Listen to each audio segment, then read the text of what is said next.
ये देखो भाई क्या खतरनाक चट्टान है। बाकी मंदिर देखो भाई कितनी हाइट पे चोटी पे बसा है। तो अभी के टाइम पे घने जंगलों के बीच से जा रहे हैं। तो जंगलों में बनी हुई छानियाँ हैं। तो भाई इतने हाइट में आ गए हैं कि यहाँ से हिमालय दिखने भी लग गया है। अंकल जी पहले भी यात्रा ऐसी होती थी? पहले भी यात्रा यही थी। इसी घने जंगल से जाते थे? इसी घने जंगल से जाते थे। खड़ी चढ़ाई है। कदम हिलने लग गया। अब कब से चढ़ ही रहे हैं और चढ़ाई बहुत ज़्यादा है इसमें। ये तो बहुत अंदर तक जा रखी है। ये देखो जहाँ पे मेला लगता है वहाँ पे भी हम पहुँचने वाले हैं। और ये जो पोशाक पहनी है आपने? घाघरा घाघरा खिलका ये डांटू।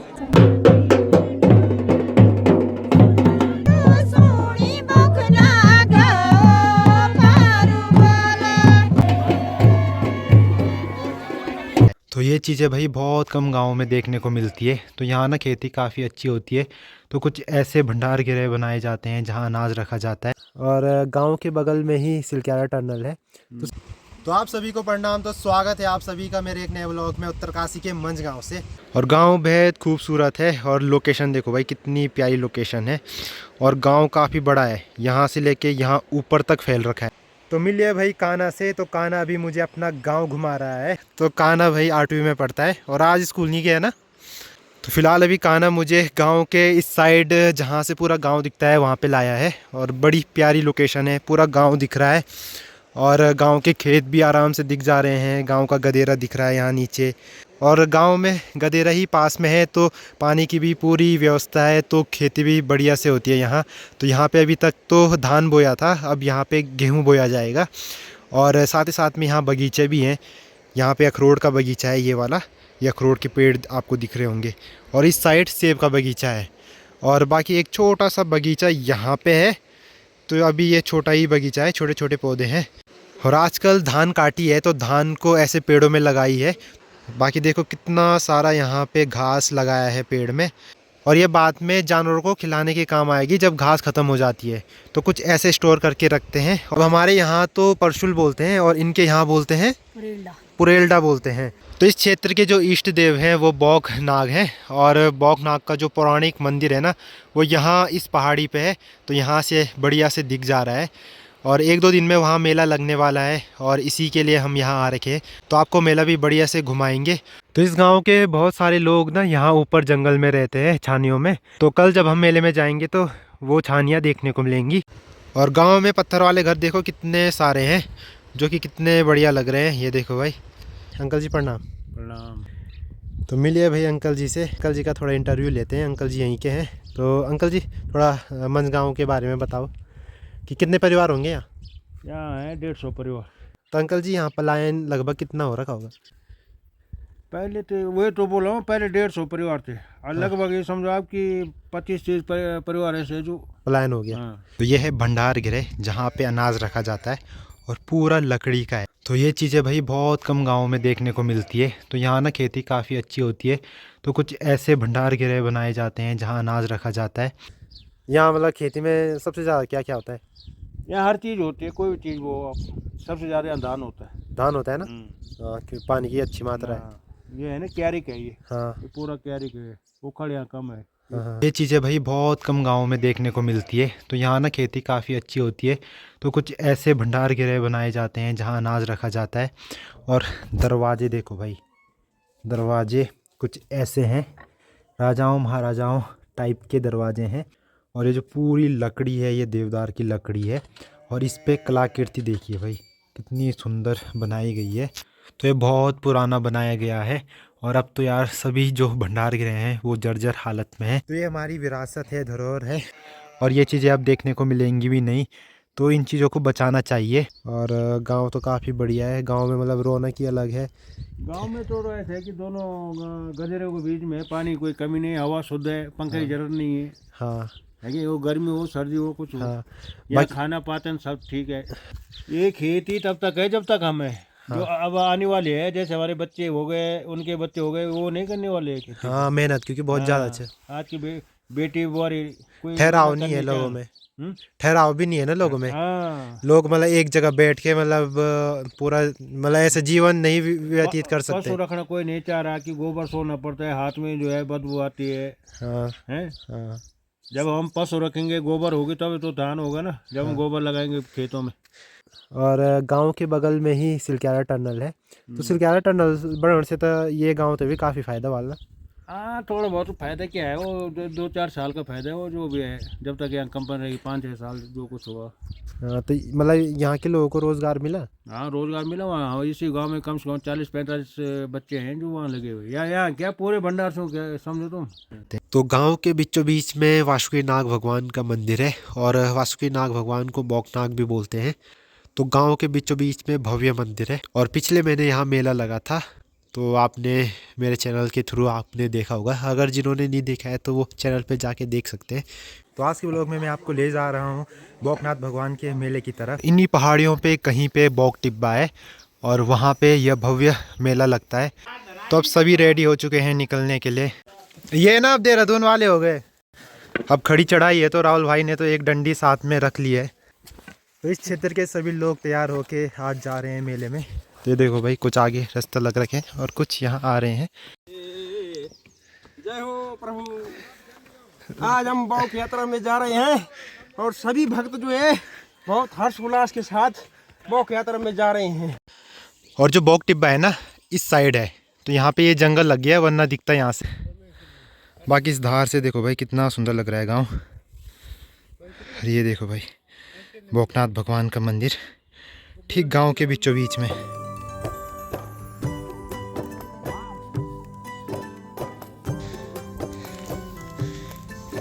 तो काफ़ी अच्छी हाइट पे पहुंच चुके हैं, और यहाँ से जो सिलक्यारा टनल है ना वो दिख रही है, और ये है यमुनोत्री हाईवे, और ठीक ऊपर ये है गुनोटी गांव, और इस साइड है राइट ऑफ यमुनोत्री हाईवे पे।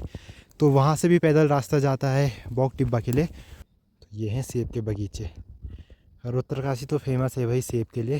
तो इधर ऊपर सेब के पेड़ हैं, पूरा वहाँ पे जो एरिया है ना, पूरे सेब के पेड़ है वहाँ पे। तो 7-8 किलोमीटर का ट्रैक है। तो अभी के टाइम पे घने जंगलों के बीच से जा रहे हैं। जिनको मतलब चलने में दिक्कत होगी उनके लिए थोड़ा सा मुश्किल है ना, पर वही है, जिसकी श्रद्धा है वो तो चली जाएगा। और इधर ये बुरांस के पेड़ हैं।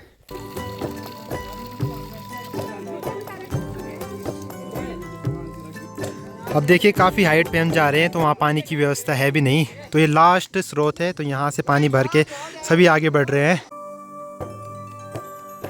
तो ये जंगलों में बनी हुई छानियाँ हैं। तो अंकल जी आप 12 महीने की रहता? मैं 12 महीने यहीं रहता हूँ। भैंस है यहाँ पे, 4 भैंस है मेरी। हाँ। बस 12 महीने यहीं रहता हूँ, बर्फ़ में भी रहता हूँ। यहाँ पे तो बर्फ़ भी बहुत ज़्यादा गिरती है। तो आप पूरा दिन कनके कट दा? कना घास लेना ना बांध ले आंदा। अच्छा, पूरा काम धाम में। हाँ। अच्छा, बाकी इधर ये अखरोट के बगीचे आ गए। तो ये एक और छानी है, ये राहुल भाई औरों की छानी है, जो कि पूरी टूट चुकी है। अब यहाँ रहता नहीं है ना कोई। पहले के टाइम पे क्या होता था ना कि कुछ महीने यहाँ रहते थे इन जंगलों में, और कुछ महीने गांव में रहते थे। तो यहाँ ऊपर छानियाँ बोलते हैं यहाँ, क्योंकि जानवर लाए जाते थे और उनको कुछ महीने पाला जाता था। तो इन जंगलों में भी भाई बहुत सारी छानियाँ हैं। यहाँ नीचे है, वो है, ये है, और आगे भी और भी हैं, और बगीचे भी खूब सारे हैं इस साइड। ये देखो अखरोट के बगीचे इस साइड है, और सेब के बगीचे यहाँ नीचे साइड है। ये पानी है, जैसे बरसात में इकट्ठा करने के लिए पानी। हाँ, खाल, यहाँ पे खाल भी बनाई है। तो मतलब कोई बता ही नहीं सकता है कि इन घने जंगलों में भी ऐसे छानियाँ हैं जहाँ लोग रहते हैं।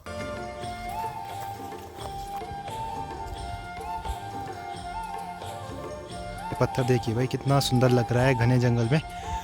तो भाई इतने हाइट में आ गए हैं कि यहाँ से हिमालय दिखने भी लग गया है। यहाँ पे देखो भाई कितनी बढ़िया लग रही है छोटी। और यहाँ देखो भाई पूरी घाटी दिख रही है इस साइड की, और ठीक आगे यहाँ पे राड़ी टॉप और बोक टिब्बा है। ठीक ऊपर इस चोटी में बादलों के बीच में ये है बोक टिब्बा, और काफ़ी हाइट पे है। इधर पूरी घाटी दिख रही है, और यहाँ पे ये पूरे देवदार का जंगल है, ये पूरा देवदार है। और अगर हम दूसरे रास्ते से आते तो राइट टॉप से आते, जो कि यमुनोत्री हाईवे पे है यहाँ पे, और यहाँ से तब पैदल आना था हमने यहाँ बोक टिब्बा के लिए। बाकी मंदिर देखो भाई कितनी हाइट पे चोटी पे बसा है, तभी ये चढ़ाई चढ़नी है। तो इन जंगल में बड़े बड़े बुरांस के पेड़ है। ये देखो भाई कितना मोटा पेड़ है, तो लगा लो भाई कितना पुराना पेड़ होगा ये। तो इस वाले रास्ते में आवाजाही नहीं है, तो जंगली जानवरों का डर भी रहता है। तो जैसे कि मेले के टाइम पे ही ये रास्ते यूज होते हैं, तो इसलिए पूरे रास्ते की जो कंडीशन है ना वो ख़राब भी हो रखी है।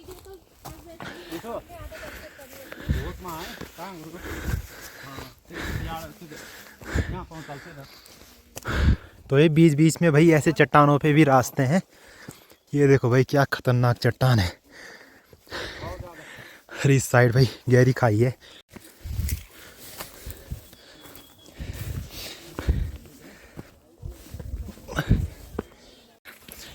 तो यहाँ पे तो ऐसा है कि पाँव फिसला और खेल ख़त्म। इधर भी खाई है और इधर भी खाई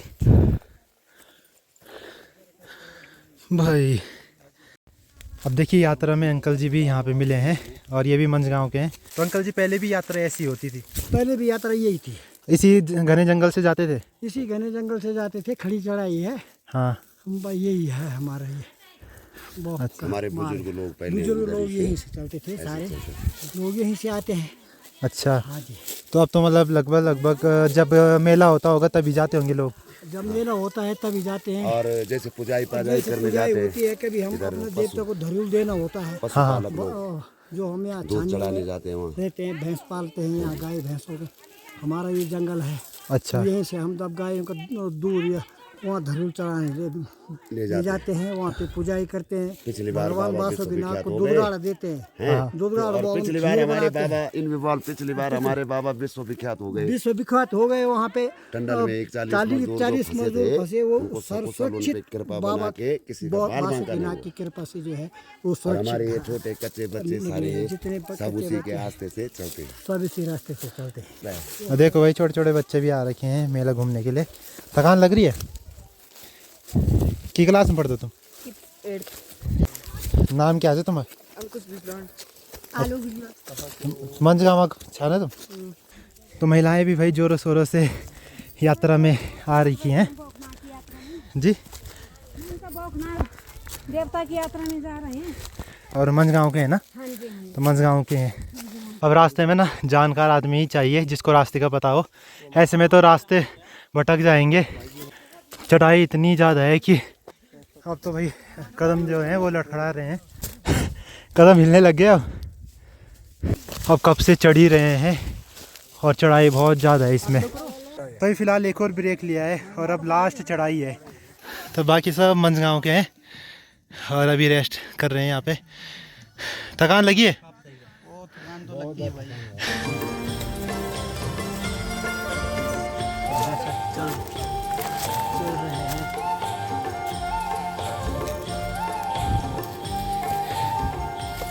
ये तो भाई फुल एडवेंचर हो गया। कुछ न कुछ जानवर तो होंगे। वही गुफा भी है यहाँ पे। अब ये तो बहुत अंदर तक जा रखी है। ये देखो। तो आखिरकार पहुँच ही चुके हैं। तो यहाँ इन पेड़ों के पीछे है मंदिर। बाकी यार सब मंझगांव के लोग भी पहुँच चुके हैं। सभी लोग हम साथ आए थे। कर रहा है यात्रा? थकान लग जाए? थकान सारी उतर गई यहाँ। तो सही में थकान बीच में लगी थी, तो यहाँ पे पहुँच के मिट गई। आके आपको कैसा लग रहा है? बहुत बढ़िया। जिस देवता की जितनी ज़्यादा मान्यता उतनी कठिन यात्रा। तो अब बढ़िया लग रहा है। पाने के लिए कुछ खोना पड़ता है। बिल्कुल बढ़िया है, एक अलग एक्सपीरियंस। तो मैं भी पहली बार आ रखा हूँ, तो बढ़िया है अनुभव। बाकी अभी दर्शन करने के लिए जाते हैं। तो आखिरकार मंदिर में भी पहुँच चुके हैं। तो यहाँ पे सबसे पहले दर्शन करते हैं। भीड़ देखिए भाई, भक्तगणों की कितनी ज़्यादा यहाँ पे भीड़ है और लाइन भी लगी है। तो अभी लाइन से दर्शन हो रहे हैं। फिलहाल भाई लाइन में लगते हैं और दर्शन करते हैं। निर्मल भाषित शोभित लिंगम जन्मज दुःख विनाशक लिंगम तत्प्रणमामि सदा शिवलिंगम।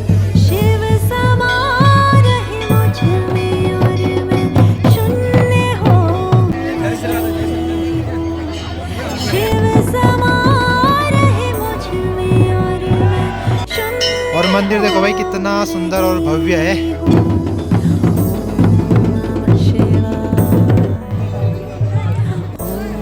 तो अच्छे से दर्शन हो गए हैं और यहाँ पे बहुत ज़्यादा भीड़ लग रखी है दर्शन करने के लिए।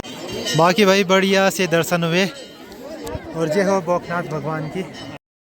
अब देखिए यहाँ पे दो मंदिर है, ये तो अभी नया मंदिर बना है और ये पुराना मंदिर है। तो बाकी भाई दोनों मंदिरों में बढ़िया से दर्शन हो गए हैं।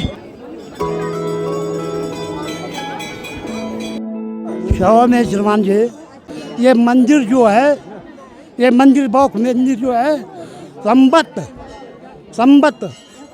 आज सन अलग होता है। संबत 1996 में ये मंदिर शुरू हुआ था। 1996 में संबत लिखे, संबत 1996 में ये मंदिर शुरू हुआ। जिस समय ये मंदिर शुरू हुआ उस समय क्या हुआ, वाण गांव के रामकृष्ण अवस्थी जी थे, उसके 2 भैंस थी, उसके भैंस से दूध नहीं दिया, खून की धारा दे रही थी। तो कोई ऐसा आदमी आया, पागल तरह आदमी आया, उसने कहा भाई तुम्हारे लिए रेबा रखा है, आप बौख नहीं जाइए। और वहाँ पे उस दिन से मंदिर शुरू हुआ। आज 86 साल इस मंदिर को बने हुए हो गए। 86 साल। अच्छा, पुराना मंदिर 86 साल। पुराना मंदिर कौन सा है? पुराना मंदिर ये है। अच्छा, पुराना मंदिर ये है। पुराना मंदिर ये सामने पे दिखाई दे रहा है। मुख्य पुजारी हम हैं। मुख्य पुजारी रामकृष्ण का राम प्रसाद हुआ, राम प्रसाद का टेकाराम हुआ, टेकाराम का माधव प्रसाद हुआ, बंतावल। आप बंतावल बता रहे, अब वो पूछने से बता रहे आप जो कपनोर से जजमान जी है। धन्यवाद है हमारे वास्ते जिन लोगों ने ये मंदिर जिन लोगों ने ये मंदिर बनाया है, उसको मैं हार्दिक दृष्टि से आशीर्वाद देता हूँ। और हमारा जो है आशीर्वाद तो दे दो। आशीर्वाद जो मैं दे रहा हूँ इसको, मनमोहन सिंह को, इस फले फूले रहे बेचारे, इनके गांव भी फले फूले रहे। जिन लोगों ने समर्थन किया उसको मैं आशीर्वाद दे रहा हूँ। तो यहाँ पे जो जंगल की आचरियाँ होती हैं, जो कि परियाँ कह सकते हैं, यहाँ पे उनकी पूजा होती है। तो यहाँ पे भी सब दर्शन करने के लिए आते हैं। देखिए मंदिर जो है ना काफ़ी हाइट पे है और इस क्षेत्र में सबसे ऊंची चोटी यही होगी। तो यहाँ से नज़ारे भी काफ़ी सुंदर दिख रहे हैं। और ठीक आगे आप देखेंगे तो हिमालय की बर्फीली चोटियाँ भी दिख रही हैं। तो ये यमुनोत्री गंगोत्री की जो हिमालय की चोटियाँ हैं वो दिख रही हैं और बादल भी लग रखे हैं, वरना पूरी क्लियर दिखती। बाकी इधर ये पूरी जो घाटी है ये गंगा घाटी है और इस पहाड़ी के उस साइड पूरी यमुना घाटी है। तो यहाँ पे थुमेर के पेड़ भी हैं और यहाँ की मान्यता ये है कि थुमेर यहाँ का प्रसाद है, तो इसलिए तब यहाँ से तोड़ के ले जाते हैं सभी भक्तगण। तो मैंने भी रख लिया है फिलहाल, तब इसको ले जाएंगे। तो अभी के टाइम भी लोग आ ही रहे हैं दर्शन करने के लिए। जहाँ पे मेला लगता है वहाँ पे भी हम पहुँचने वाले हैं। बाकी इस धार से देख लो भाई, पूरा मेला कितना सुंदर लग रहा है और यहाँ नीचे लगी हैं दुकानें। तो फ़िलहाल भाई भूख भी काफ़ी अच्छी खासी लग रखी है, बढ़िया से यहाँ पे कुछ खाते हैं। और जलेबियाँ बन रही है यहाँ पे, ये देखो भाई, तो जलेबियों का भी आनंद लेंगे। फ़िलहाल भाई भीड़ देख लो, अब देख लो भाई इतनी हाइट पे भी मेला लग रखा है और कैसे तो सामान लाए होंगे। तो इस जगह को बोलते हैं धूपकुंडा सौड़। आप इतका हाइट पर कनकेला था सामान। घोड़े खच्चर बोलचाल के लिए आते हैं। पानी इतना दूर है कि 5 किलोमीटर यहाँ से पहले जाए घोड़े खच्चर लेने पड़ते हैं, जिसका 1000 रुपये भाड़ा पड़ता है। तो ये मेला ना काफ़ी हाइट पे लगता है और यहाँ जो भी सामान आता है घोड़े खच्चर से आता है, तो खच्चर की ढुलान भी बहुत ज़्यादा यहाँ पे पड़ जाती है। यहाँ जलेबी 300 रुपये किलो है और पेठा 200 रुपये किलो। तो इधर खाने पीने की दुकानें लग रखी हैं और इस साइड खिलौनों की दुकान लग रखी है। ये देखो भाई गर्मा गर्म जलेबियाँ बन रही है यहाँ पे और वो भी आग के चूल्हे में बन रही है। तो आंटी जी रवाई से हैं और अपनी ट्रेडिशनल ड्रेस में आ रखी हैं। तो ये क्या बोलता, ये जो जेवर पहने आप? ये तेमानिया हाँ, अरे झुमकी। अच्छा, और ये जो पोशाक पहनी है आपने? घाघरा खिलका, ये डांटू। क्या बात है भाई, बाकी अपनी ट्रेडिशनल ड्रेस में। चलो तो नमस्ते।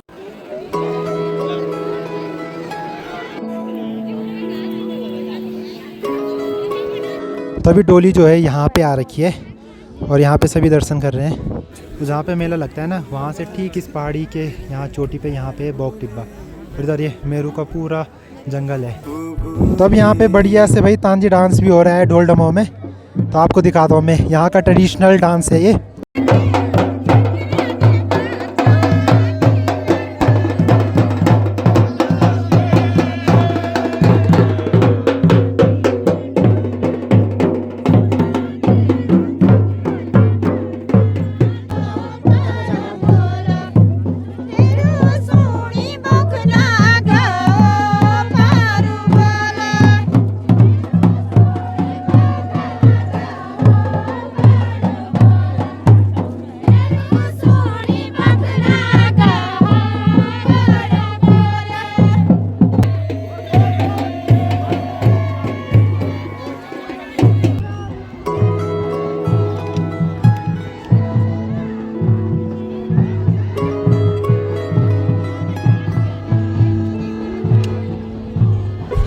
जब तेरा डमरू बाजे मेरे दिल के तार बोले भोले ओ भोले। बाकी यार सभी लोग यहाँ पे इन चीज़ों का आनंद ले रहे हैं। तो इधर लगी है ख़रीदारी करने के लिए दुकानें, और यहाँ पे अधिकतर महिलाएं दिख रही होंगी। तो महिलाओं का दबदबा है इन दुकानों में, और महिलाओं का ही सामान है इन दुकानों में। ये देख लो भाई। तो इतनी हाइट पे चाउमीन की व्यवस्था भी है, और चाउमीन है यहाँ 50 रुपए की।